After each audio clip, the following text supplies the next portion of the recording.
साल 1680 to 81। ये वो दौर था जब एशिया का सेकेंड लार्जेस्ट मोनेस्ट्री का कंस्ट्रक्ट हुआ था। इन्हीं 2 सालों में इस विशाल मठ का कंस्ट्रक्शन कंप्लीट किया गया मेराक लामा के द्वारा। तो चलिए जानते हैं मेराक लामा असल में कौन थे जो इतना सुंदर और विशाल मठ का स्थापित करने में सक्षम था। अराउंड 16 और 17 सेंचुरी मेराक लामा लोटे यात्सो नाम का एक मंक, मेराक उनका जन्म स्थान का नाम था और उसी से मेराक लामा लोटे यात्सो नाम से संबोधित किया गया और वो विलेज आज भूटान में पड़ता है। मेराक लामा एक बौद्ध भिक्षु और 5वीं दलाई लामा नावांग लोसांग ग्याल्सो का एक शिष्य थे। इस मठ का स्थापना मेराक लामा के द्वारा अपने गुरु 5वीं दलाई लामा के आज्ञा इच्छा अनुसार बनाया गया। और इस मठ से जुड़ी एक सुंदर सा कहानी मैं आपके साथ आज शेयर करूंगा और ये कहानी है मेराक लामा और उनके जो टिबेटन लैंग्वेज में उनको चित्ता करके एड्रेस किया जाता है।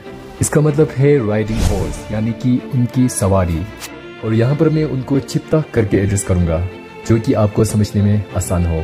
अपने गुरु 5th दलाई लामा के आज्ञा अनुसार वे दोनों इस मौन क्षेत्र में आ इस वैली को पहले किंग कलावांपो के दौर में युल मंडलखंग के नाम से भी जाना जाता था। मेराक लामा और उनके चित्ता यहाँ पहुँच तो गए पर सही स्थान न मिलने के कारण ईश्वरीय मार्गदर्शन के तलाश में एक केव के नीचे तपस्या के लिए बैठ गए। तपस्या के पश्चात हर सुबह उनका घोड़ा वहाँ से गायब हो जाता। हर जगह तलाश करने के बाद उनको एक ही स्थान पर घास खाते हुए मिलता था। ऐसे नजारे और सुंदर पहाड़ को देखकर मेराक लामा जी को यह ज्ञात होता है कि उनके तपस्या का फल अब प्राप्त हो चुका है। इसी बात को उन्होंने डिवाइन गॉड का दिए हुए वरदान समझकर यहाँ पर मोनास्ट्री को स्थापना करने की निर्णय और इस प्लेस को उनके चित्ता द्वारा चुने गए एक सेक्रेट प्लेस मानकर मेराक लामा जी ने गांव वालों के मदद के द्वारा इस मठ को पूरी तरह 2 साल में कंप्लीट किया और इस मठ का शुभ नाम दिया गया गोल्डन नामग्यल थाचे और इस प्लेस का नाम है तावांग। यहाँ पर तावांग का मतलब है चॉइसिंग बाय हॉर्स यानी कि उनके घोड़े के द्वारा चुने गए स्थान जो आज दुनिया भर में मशहूर है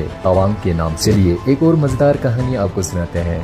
कई बुजुर्गों का मानना है कि जब उनका घोड़ा यहाँ पर घास खाया करता था तभी उनके मुंह से अक्सर निवाला गिर गया करता था। तब से इस ग्राउंड पर उन निवालों के द्वारा ग्रो हुए ग्रास अगर आप आज भी जाके देखोगे तो उसी स्थान पर आज हर ग्रास पे घोड़ा का दांत का निशान पाओगे।